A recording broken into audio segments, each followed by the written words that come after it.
भक्त की है भगवान की दृष्टि में। भगवान की दृष्टि में सबसे बड़ी महिमा भक्त की है, याद रखना। आप कहोगे महाराज जी प्रमाण क्या है? प्रमाण यही है कि भक्ति जहां है वहां भगवान स्वयं पहुंचता है और जो भक्त होता है उसकी खोज करता है।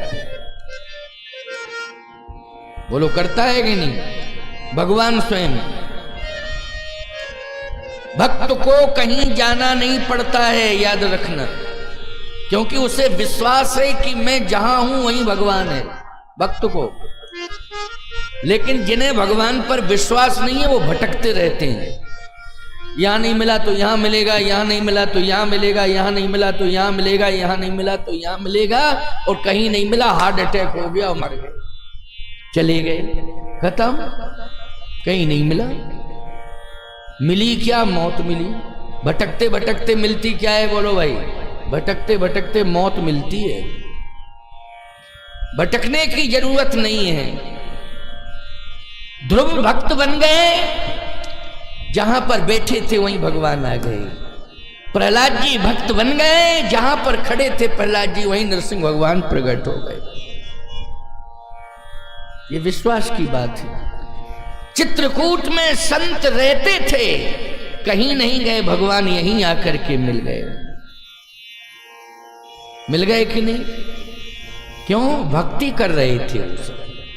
घर में रहकर भी भक्ति की जा सकती है। मनुष्यरूपा ने नैमिषारण्य में भक्ति की, भगवान वहीं प्रकट हो गए। बोलो प्रकट हुए कि नहीं? इसलिए मैं कहता हूं भक्ति करने वाले को स्थिर मानसिकता का हो जाना चाहिए, अस्थिर नहीं होना चाहिए, स्थिर मानसिकता का होना चाहिए। आजकल अस्थिर भक्ति हो रही है ना, हो रही है कि नहीं? शंकर जी की भक्ति की कुछ नहीं मिला है, हम तो गणेश जी के पास जाएंगे। गणेश जी के 2-4-10 दिन गणेश जी की भक्ति की, महीने भर की कुछ, चलो हम तो देवी जी के यहां जाएंगे। मैं एक बात कहता हूं, तुम सभी देवताओं का सम्मान करो, जितने भी देवी देवता हैं सबका सम्मान करना है, लेकिन अपना एक इष्ट चुन लेना है, समर्पण उसी के चरणों में करना है, भक्ति निश्चित मिल जाएगी। जैसे पतिव्रता नारी को पति की सेवा करने से धर्म मिल जाता है, पातिव्रत धर्म उसको कहते हैं। पूरे परिवार में जितने भी होते हैं सबका वो सम्मान करती है, लेकिन समर्पण केवल पति के चरणों में करती है। सम्मान तो सबका करती है, बहुत बड़ा परिवार है, सबका सम्मान करती है, करना चाहिए, लेकिन समर्पण एक के प्रति होता है, पति के प्रति। ईमानदारी से बताओ धर्म किसे मिलता है? पति की सेवा करने से धर्म मिल जाता है, इसलिए वो पातिव्रत धर्म हो जाता है प्यारे, उसी से वो शक्ति अर्जित करती है। ऐसे ही भक्त को अपने इष्ट के चरणों में समर्पित होना चाहिए, समर्पण करना। सबका सम्मान करो, जितने देवी देवता हैं। हम विरोध नहीं कर रहे हैं, क्यों करेंगे विरोध? हम ही सब सम्मान नहीं करेंगे देवी देवताओं का तो कौन करेगा? लेकिन समर्पण हमें इष्ट के चरणों में करना है। एक इष्ट चुन लो, एक ही साधे सब सधे, एक ही साधे सब सधे और सब साधे सब जाएं। सबके चक्कर में पड़ोगे तो सब कोई नहीं रहेगा। एक को पकड़ लिया तो सब आपके हो जाएंगे। सब सुख लहें तुम्हारी शरणा, तुम रक्षक काहू को डर। तुमरे भजन राम को पावे, जन्म जन्म के दुख बिसरावे। इसलिए भक्त जो होता है वो एक जगह स्थिर होकर के भगवान की याद में बैठा रहता है। हमें कहीं नहीं जाना है, आपको मेरे पास आना पड़ेगा, मैं कहीं नहीं जाऊंगा। अयोध्यावासी भगवान के साथ गए थे, लेकिन भगवान ने कहा कि नहीं नहीं, ये सब मेरे साथ रहेंगे तो समस्या खड़ी होगी, इसलिए तमसा के तट पर एक लीला की, वहीं वो सो गए और फिर भगवान आगे चले गए, वो वापस अयोध्या आ गए। लेकिन सुमंत जी को भगवान ने अपने साथ रखा और सुमंत जी से कहा है, खोज मार रथ हाँ कहू ताता, खोज मार कहू ताता, आन उपाय बने नहीं बाता, आन उपाय बने नहीं बाता, आन उपाय बने नहीं बाता, आन उपाय बने नहीं बाता, खोज मार हाँ कहूँ ताता। प्रधानमंत्री जी, आप रथ को आगे बढ़ाइए। प्रधानमंत्री को यह विश्वास हो गया कि अब मैं सदा साथ रहूंगा।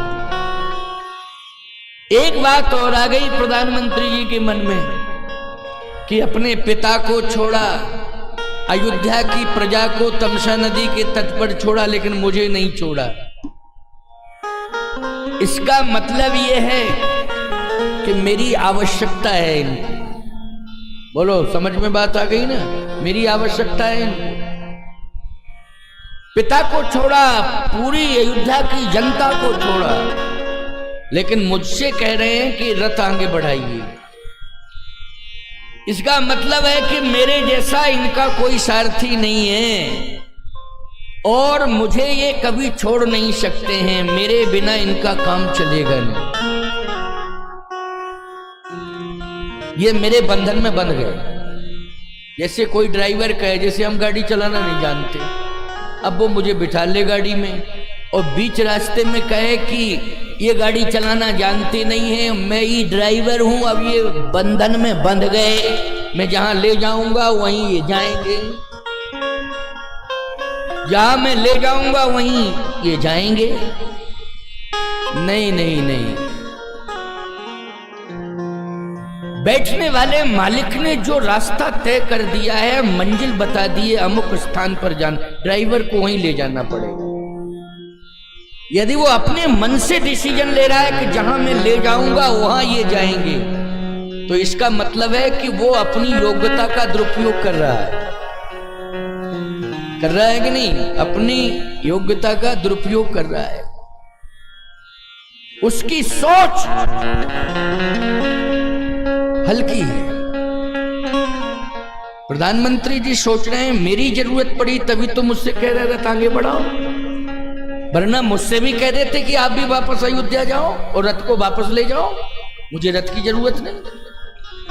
लेकिन नहीं, भगवान उस पॉइंट तक ले जाना चाहते हैं प्रधानमंत्री को जहां पर भक्त रहता है, वहां तक ले जाना चाहते हैं। वो ये बताना चाहते हैं कि तुम भी खड़े हो और भक्त भी खड़ा है, इन दोनों में मुझे किसकी चाहे। आप राजतंत्र की परंपरा में प्रधानमंत्री हैं और वो व्यवसाय की परंपरा में मजदूर है। इतना ही अंतर है। व्यवसाय में क्या है? मजदूर है। और आप राजतंत्र की परंपरा में प्रधानमंत्री हैं।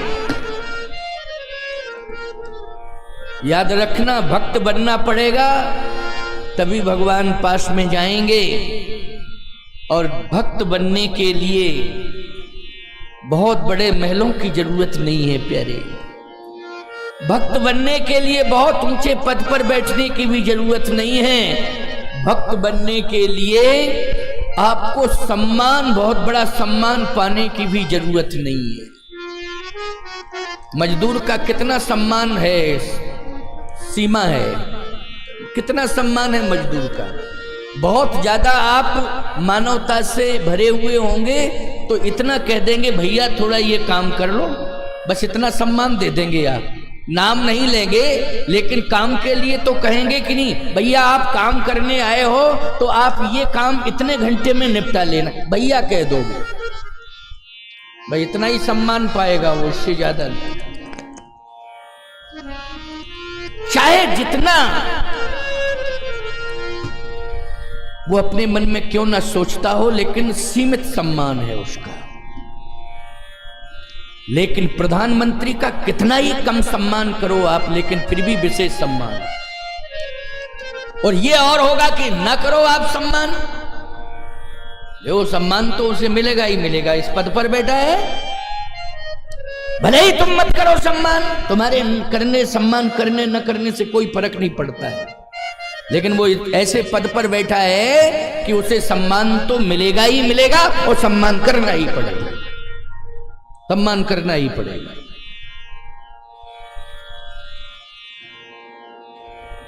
चाहे जितने सांसद बैठे हों, प्रधानमंत्री आएगा तो सबको खड़ा होना पड़ेगा। क्यों भाई, होना पड़ेगा कि नहीं? सांसदों की दीर्घा में भले ही विपक्ष की पार्टी से सांसद क्यों ना हो, लेकिन खड़ा होना पड़ेगा कि नहीं होना पड़ेगा? व्यक्ति का नहीं, पद का सम्मान करना पड़ेगा। लेकिन मजदूर कौन खड़ा होगा मजदूर के लिए, जरा बताओ। लेकिन मजदूर के लिए नहीं खड़ा है, वो भक्त है। इसलिए भक्त के सामने भगवान स्वयं खड़ा हुआ है। प्यारे, ये है भक्त, भगवान स्वयं खड़ा हुआ है। ये कौन है? भक्त है। भक्त की बड़ी कीमत है, इसलिए भगवान के भक्त बन जाओ। भक्त का अर्थ है निराभिमानी, भक्त का अर्थ है कोई चाह नहीं, जाह न चाहिए कबहू कछु, केवल तुम सन सहज सने। यह है भक्त के लक्षण। जाह न चाहिए कबहू कछु, केवल तुम सन सहज सने। बिना किसी प्रयोजन के भक्ति करनी चाहिए, यही असली भक्त के लक्षण है। प्रयोजन को लेकर के अगर कोई भक्ति कर रहा है कि भक्ति करने से मुझे ये मिल जाएगा, ये मिल जाएगा, ये मिल जाएगा, ये मिल जाएगा, तो याद रखना वो स्वार्थी भक्त है। अपनी स्वार्थ पूर्ति के लिए कर रहा है ना भक्ति।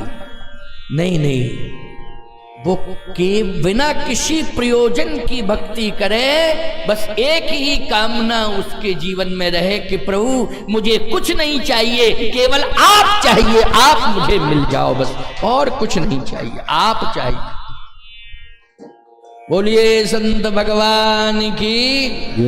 हमारे प्रयाग पीठाधीश्वर जगतगुरु रामानुजाचार्य स्वामी घनश्यामाचार्य जी महाराज नित्य दर्शन देते हैं, बड़ी कृपा है इनकी।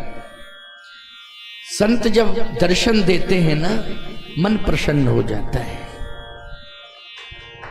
प्रयाग से चलकर आए हैं। एक तो चित्रकूट धाम से प्रेम है, दूसरा कामतानाथ भगवान से प्रेम है, और तीसरा संतों में मुझसे भी विशेष प्रेम है। इसलिए प्रयाग से चल करके आए। और कामतानाथ दरबार से तो ये महाराज बहुत पहले से जुड़े रहे, इतने जुड़े रहे कि जैसे पारिवारिक सदस्य होते हैं ना, वैसे कामतगिरी परिवार के ये सदस्य हैं पहले से ही, बड़े महाराज जी के समय से। लेकिन अब मुझसे बहुत ज्यादा आत्मीयता हो गई।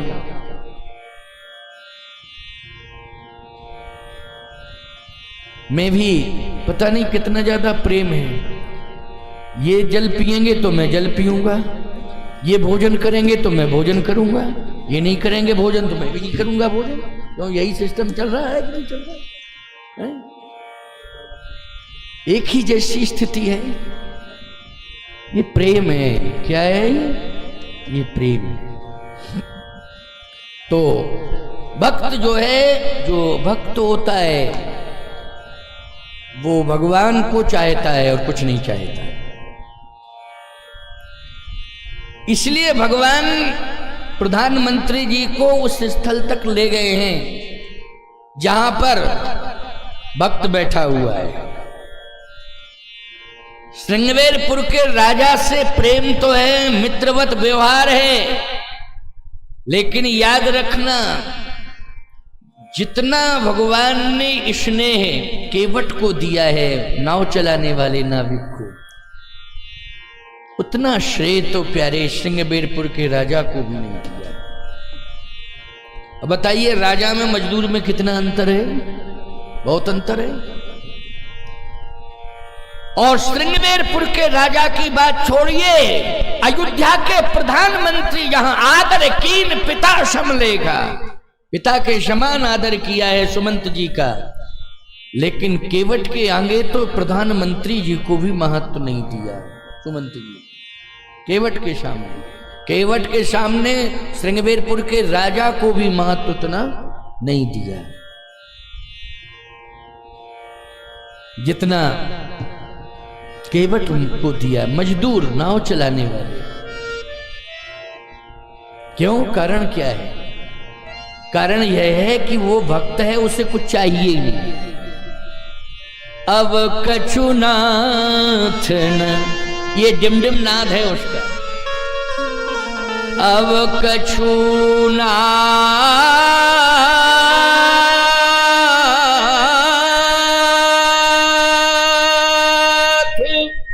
न चाहिए मोरे,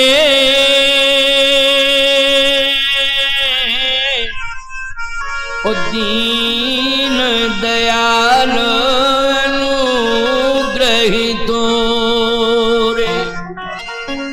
कुछ भी नहीं चाहिए मुझे, केवल आपकी कृपा चाहिए। कृपा मानी आप ही, और कुछ नहीं चाहिए। सीधी सी बात, रामचरितमानस का ये प्रसंग क्योंकि क्रमिक ढंग से कथा चल रही है, तो आज हम लोग श्रृंगवेरपुर में पहुंचेंगे कथा के माध्यम से, क्योंकि भगवान को पहुंचाना है। बीच में श्रृंगवेरपुर मिल ही रहा है। और सही बात तो ये है कि श्रृंगवेरपुर के कारण भगवान नहीं गए हैं, केवट के कारण गए। निषाद राज के कारण नहीं गए हैं, केवट नाव चलाने वाले केवट के कारण गए। बोलो भाई, गए कि नहीं गए? किष्किंधा में भी भगवान गए हैं तो सुग्रीव के कारण थोड़ी गए हैं, हनुमान जी के कारण गए। सुग्रीव उग्रीव के कारण नहीं गए। किसके कारण गए? हनुमान जी के कारण गए।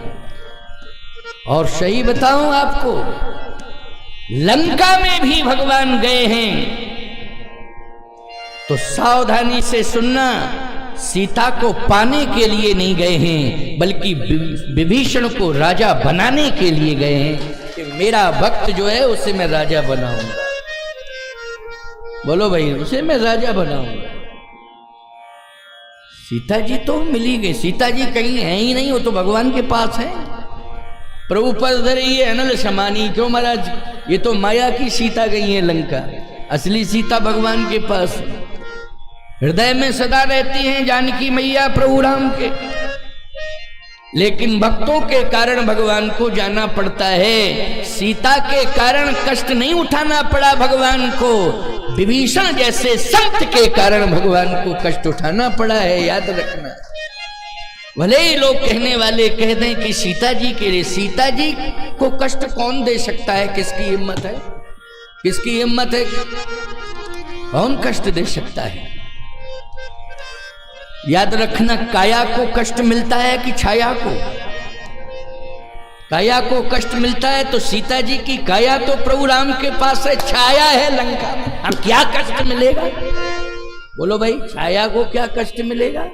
वो छाया है, काया कहाँ है? भगवान के हृदय में। संतों के कारण, भक्तों के कारण, विभीषण जैसे भक्त के कारण भगवान को कष्ट उठाना पड़ा। और सुनो, केवट गंगा के किनारे बैठा है। भगवान राम ने कहा, सुमंत जी महाराज, अब मैं हाथ जोड़ के आपसे प्रार्थना कर रहा हूं कि अब आप वापस अयोध्या जाइए। मैं प्रार्थना कर रहा हूं। सुमंत जी ने कहा, नहीं नहीं नहीं नहीं नहीं, मुझे वापस मत भेजो। भगवान ने कहा, नहीं, बस अब आप वापस जाइए। क्यों? मैं रास्ता बताऊंगा, सारथी हूं, रास्ता बताऊंगा। रास्ता बताने वाला मिल गया। भगवान को रास्ता कोई राजा नहीं बताता है, भगवान को रास्ता तो भक्त बताता है कि प्रभु ये है रास्ता। राजा नहीं बताता है और ना कोई प्रधानमंत्री बताता है। कौन बताता है? भक्त। इसलिए रास्ता बताने वाला, असली रास्ता बताने वाला मिल गया है। अब आप वापस जाइए। वैसे तो सारथी रास्ता बताता है, रथ चलाता है तो रास्ता ही बताता है, लेकिन भगवान ने कहा नहीं, वापस जाइए। मैं आपका सारथी, मुझे सारथी भी मिल गया है, रास्ता बताने वाला भी मिल गया है। कहां है? वो सामने बैठा है। कौन है वो? मेरा भक्त है, मेरा भक्त है।